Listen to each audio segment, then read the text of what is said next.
Breaking news చూస్తున్నాము. ఇటు Trump పై కాల్పులు జరిపిన నిందితుడిని అరెస్ట్ చేశారు.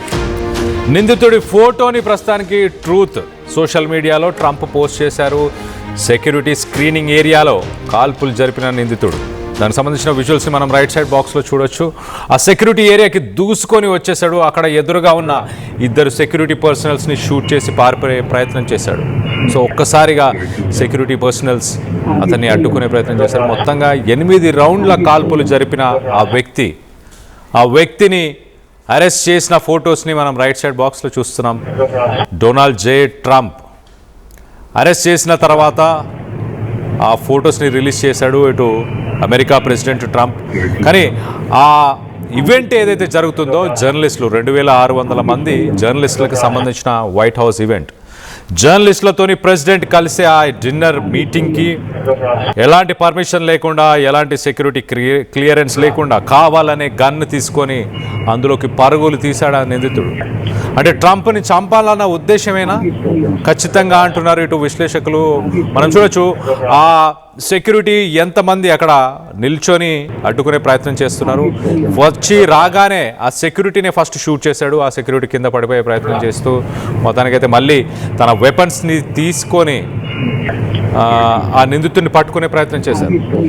సీక్రెట్ సర్వీసెస్, లా ఎన్ఫోర్స్మెంట్ ఈ బృందాలన్నీ కూడా ఇమీడియట్గా రెస్పాండ్ అయ్యాయి, సరిగ్గా పనిచేసాయి, చాలా వేగవంతంగా పనిచేస్తాయి అంటూ వాళ్ళని కంగ్రాచ్యులేట్ చేస్తూ ట్రంప్ ట్వీట్ చేశారు. సీక్రెట్ సర్వీస్ సిబ్బందికి ట్రంప్ కంగ్రాచ్యులేషన్స్, అలాగే ధన్యవాదాలు, థ్యాంక్స్ చెప్తూ వైట్ హౌస్ కరస్పాండెంట్స్ డిన్నర్లో చోటు చేసుకున్న ఘటన గురించి ఆయన సోషల్ మీడియా మాధ్యమంలో మాట్లాడాడు. మనం దానికి సంబంధించిన విజువల్స్ని చూడొచ్చు.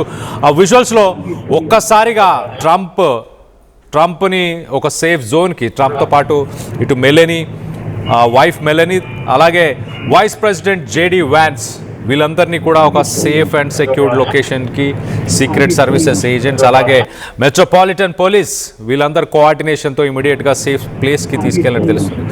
కాల్పులు జరిగిన సమయంలో ఈ ఈవెంట్లో అమెరికా ప్రెసిడెంట్ ట్రంప్తో పాటు తన వైఫ్ మెలనీ, అలాగే America vice president JD Vance, అలాగే కీలక నేతలు ఇటు Pete Hegseth defence secretary, Marco Rubio, ఇలాంటి కీలకమైన ఇంపార్టెంట్ పర్సన్స్ అని చెప్పొచ్చు, కీలక నేతలు అని చెప్పొచ్చు, వీళ్ళందరూ కూడా ఆ ఈవెంట్లో మరి ఉన్న సమయంలోనే ఈ ఘటన చోటు చేసుకుంది. ప్రాణ భయంతో అక్కడున్న విఐపీలు, అక్కడున్న జర్నలిస్టులు 2600 మంది జర్నలిస్టులు ఉన్నారు. వాళ్ళందరూ కూడా ఆ టేబుల్స్ కింద దాక్కునే ప్రయత్నం చేశారు తమ ప్రాణాలని కాపాడుకోవడానికి.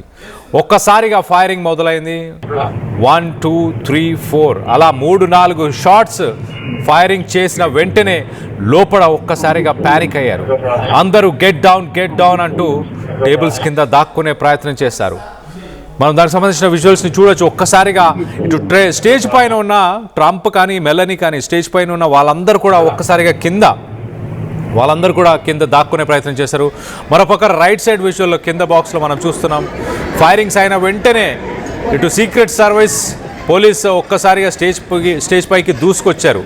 అలాగే అక్కడ మెట్రోపాలిటన్ పోలీసులు కూడా ముందుకు దూసుకొచ్చారు. ఇక్కడ కింద టేబుల్స్ దగ్గర కూర్చున్న వ్యక్తులందరూ కూడా ఒక్కసారిగా కిందకి తలదాచుకునే ప్రయత్నం. మనం చూడండి, ఇనిషియల్గా ఆ వ్యక్తులందరూ కూర్చొని ఉన్నారు, వెంటనే టేబుల్స్ కింద దాక్కునే ప్రయత్నం చేశారు. అంటే ఒక సూపర్ పవర్ లాంటి అమెరికా ప్రెసిడెంట్ని అటాక్ చేయడానికి ప్రయత్నించిన ఆ దుండగుడు ఎవరు ఏంటి అనే డీటెయిల్స్ ఇప్పుడైతే బయటికి రాలేదు. కానీ ట్రంప్ సురక్షితంగా, ట్రంప్తో పాటు JD Vance, Trump wife Melanie వీరందరూ కూడా సేఫ్గా ఉన్నారు, సేఫ్ ప్లేస్కి ట్రాన్స్ఫర్ అయ్యారు అంటూ సీక్రెట్ సర్వీసెస్ కూడా ఒక స్టేట్మెంట్ ఇచ్చింది. 2024 జూలైలో కూడా ప్రచారం చేస్తున్న సమయంలో, ఆ ర్యాలీ టైంలో ట్రంప్ పైన ఇలాగే ఒక అటాక్ జరిగింది. అప్పుడు తన చెవిని తాక్కుంటూ వెళ్ళాయి, తన చెవి ఆ ఘటనలో గాయపడ్డాడు ట్రంప్ అని చెప్పుకోవచ్చు. ఆ మైలేజ్తోనే, ఆ సింపతితోనే ట్రంప్ గెలిచాడా? ఇటు దుండగుడి కాల్పుల్లో ట్రంప్ చెవికి అప్పుడు గాయాలయ్యాయి. ఇప్పుడు మాత్రం అదృష్టవశాత్తు ఎవ్వరికీ ప్రాణ నష్టం అయితే జరగలేదు. అంత చిన్న ప్లేస్లో దాదాపు 2600 మంది ఒక హాల్లోనే, వాషింగ్టన్ హిల్టన్ అనే ఒక హోటల్లో ఈ మీటింగ్ జరుగుతుంది. ఆ హోటల్లో ఒక కన్ఫైన్డ్ ప్లేస్లో దాడి జరిగినా కూడా 8 రౌండ్స్ షాట్స్ ఫైరింగ్ అయినా కూడా అదృష్టవశాత్తు ఎవరికి ఏమీ అవ్వలేదు అంటూ చెప్పుకొస్తున్నారు. దీనికి సంబంధించిన విజువల్స్ని మనం చూస్తున్నాము. సెక్యూరిటీ దగ్గర తను ఎంటర్ అవుతూ, సో ఆ వ్యక్తికి సంబంధించిన ఫోటోని ప్రస్తుతానికి ప్రెసిడెంట్ ట్రంప్ రిలీజ్ చేశారు. ఆ ఫోటోలో ఉన్న వ్యక్తి, ఎస్ ఎగ్జాక్ట్లీ ఈ వ్యక్తియే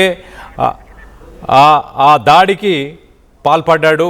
థామస్, అతని పేరు థామస్. సో అతను ఎందుకు మరి ఈ దాడి చేశాడు? ప్రెసిడెంట్ని ఇటు ట్రంప్ని చంపాలన్న ఉద్దేశంతోనే ఈ దాడి చేశాడా, లేకపోతే ఇతర కారణాలు ఏమైనా ఉన్నాయా?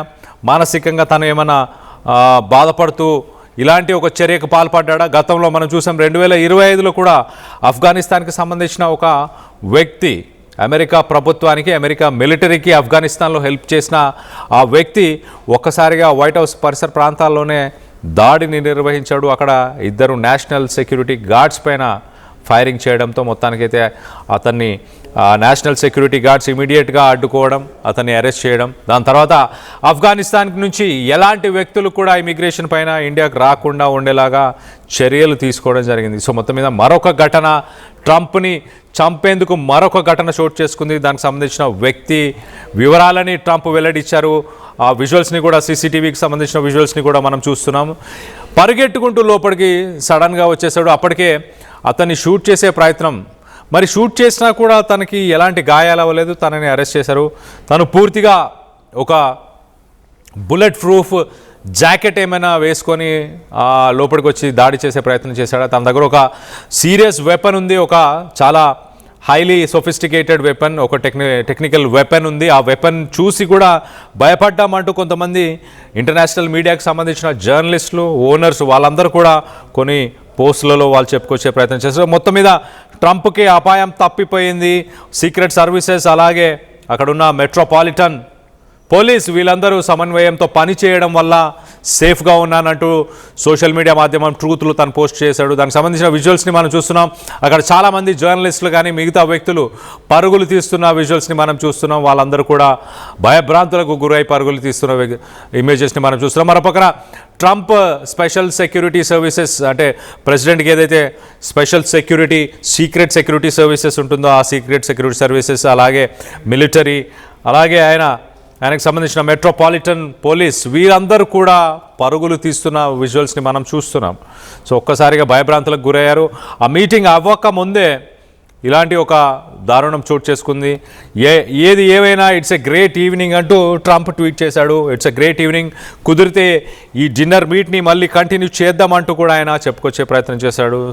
సో మొత్తం మీద ఒక్కసారి ఆ విజువల్స్ని లెఫ్ట్ సైడ్ బాక్స్లో మనం విజువల్స్ని చూస్తున్నాం. అలా ఎంటర్ అయిన ఆ వ్యక్తి సెక్యూరిటీ పర్సన్స్ని దాటుకొని వెళ్ళే ప్రయత్నం చేశారు.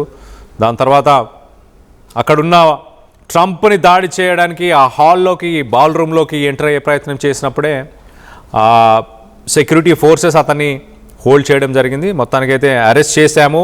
ఆ నిందితుడు ఇప్పుడు ప్రస్తుతానికి మా అధికారుల అందుబాటులోనే ఉన్నాడు అంటూ ఇటు ట్రంప్ పోస్ట్ చేశాడు. అలాగే సీక్రెట్ సర్వీసెస్, పోలీస్ వీళ్ళందరినీ కూడా అప్రిషియేట్ చేయడం జరిగింది. దీనికి సంబంధించి మీరేమనుకుంటున్నారు? ట్రంప్పై కాల్పుల వెనుక ఇరాన్ హస్తం ఏమైనా ఉందని మీరు భావిస్తున్నారా? ఇతర దేశాలకు సంబంధించి ఏదైనా హస్తం ఉందని మీరు భావిస్తున్నారా? లేకపోతే అమెరికన్సే ట్రంప్ని ప్రెసిడెంట్గా వద్దని అనుకుంటున్నారా? దీనికి సంబంధించిన మీ అభిప్రాయాలు ఏంటనేది కింద కామెంట్ రూపంలో తెలియపరచండి. అలాగే అక్కడ ఎలాంటి పరిస్థితులు నెలకొని ఉన్నాయో ఒక్కసారి ఆ విజువల్స్ని చూసే ప్రయత్నం చేద్దాం.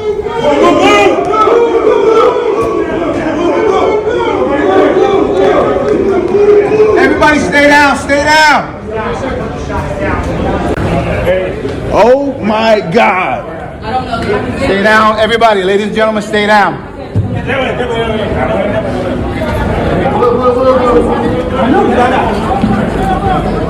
Where's that at? He's inside, he's not inside.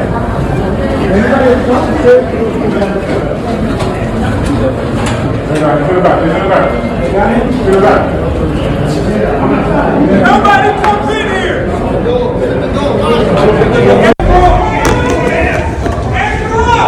Where's it coming from?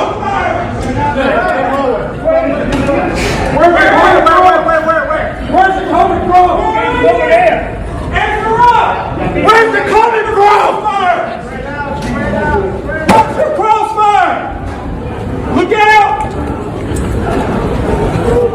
Somebody go.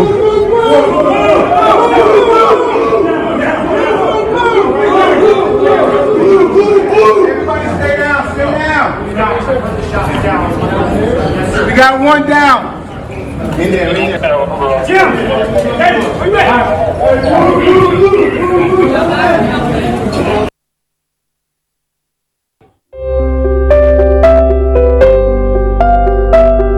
చిన్న చిన్న ఆనందాలు 35 ఏళ్లుగా నా జీవితంలో లేవు.